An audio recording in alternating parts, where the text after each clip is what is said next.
La biographie du vénérable Dhammacheyo.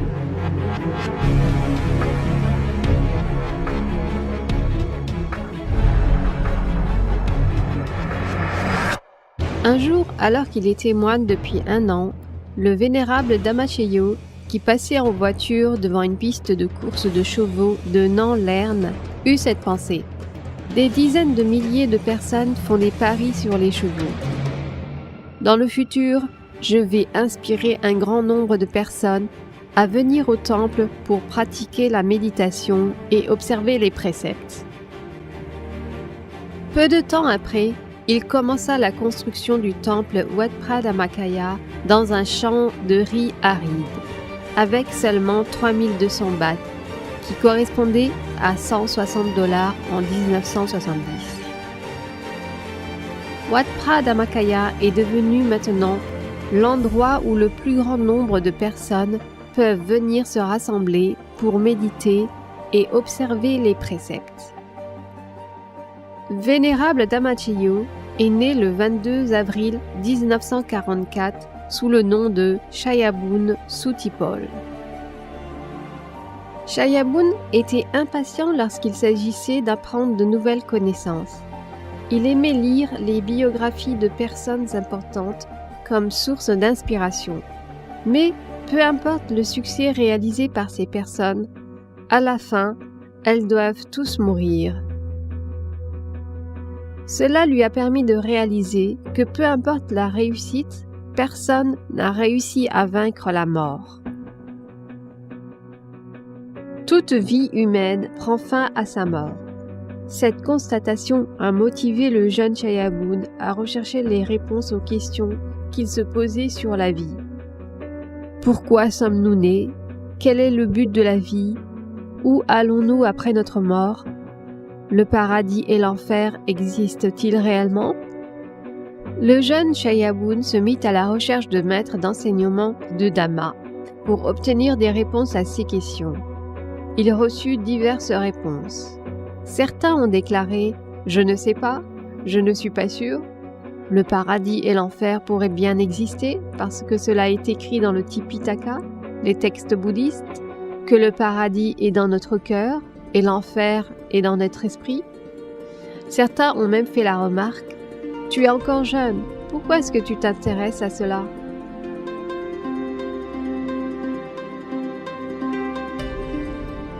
Un jour, il découvrit un livre intitulé Vipassana Bhanten, qui était une publication sur la méditation. La tradition Dhammakaya mentionne que l'état d'Arahat existe à l'intérieur de nous. Cela le fascina tellement qu'il se déplaça jusqu'à Wat Parnam, le temple où le grand maître Pramokol Tepmuni avait enseigné la technique de méditation Dhammakaya. À cette époque, Chayabun était encore élève au collège d'enseignement secondaire de Suan Kulap lorsqu'il se mit à la recherche d'une nonne nommée Kunyai Chand, une disciple du grand vénérable maître qui avait un niveau extraordinaire de méditation.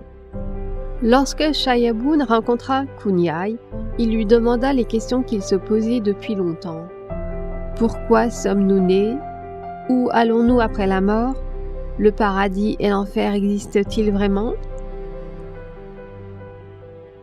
Les réponses que le jeune Chayabun reçut de Kunyai l'ont beaucoup surpris.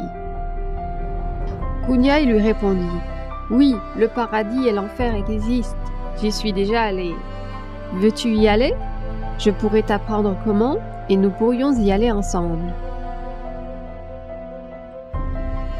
C'était la première fois dans sa vie que Chayabun rencontrait une pratiquante de méditation qui avait un niveau de méditation si extraordinaire qu'elle pouvait démontrer que la vie après la mort existe, ce qui est en accord avec les enseignements du Tipitaka. Ce fut un tournant dans la vie de Chayabun. Il s'efforça alors de pratiquer la méditation avec diligence afin de pouvoir le vérifier par lui-même et pour découvrir la vérité sur la vie.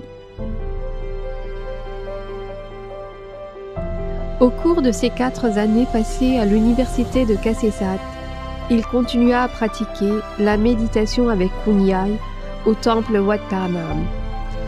Cela fut une des périodes la plus heureuse et la plus sereine de sa vie. Après avoir été diplômé de l'université de Kasetsat, Chayabun décida de devenir moine et il fut ordonné moine à Wat Pah-nam le 27 août 1969. Il reçut le nom monastique de Dhammacheyo, qui signifie la victoire par le Dhamma. Le vénérable Dhammacheyo a ensuite réfléchi sur la pratique de la méditation comme étant le seul moyen de vérifier personnellement les enseignements du Bouddha. Il n'y aurait jamais de fin si les gens ne font que de discuter des enseignements. Nous allons trouver un moyen pour amener 1 million de personnes à s'intéresser au Dhamma, à aller au temple et à pratiquer la méditation, parce qu'il y a de nombreuses personnes dans le monde qui n'ont jamais entendu parler des enseignements du Bouddha.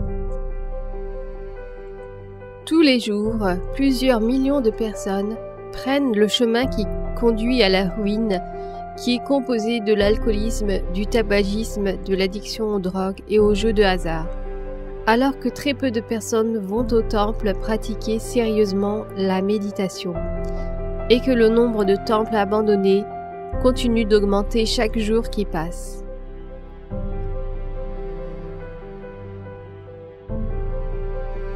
Le bouddhisme ne peut pas disparaître pendant notre ère. Tant que nous sommes encore en vie, nous ne laisserons pas le bouddhisme disparaître. Nous diffuserons le bouddhisme et l'aiderons à prospérer comme cela a été fait à l'époque du Bouddha. Avec cette importante mission, qui n'est pas seulement un rêve, Vénérable Dhammacheyo a dédié complètement sa vie à diffuser le bouddhisme dans le monde avant de le quitter.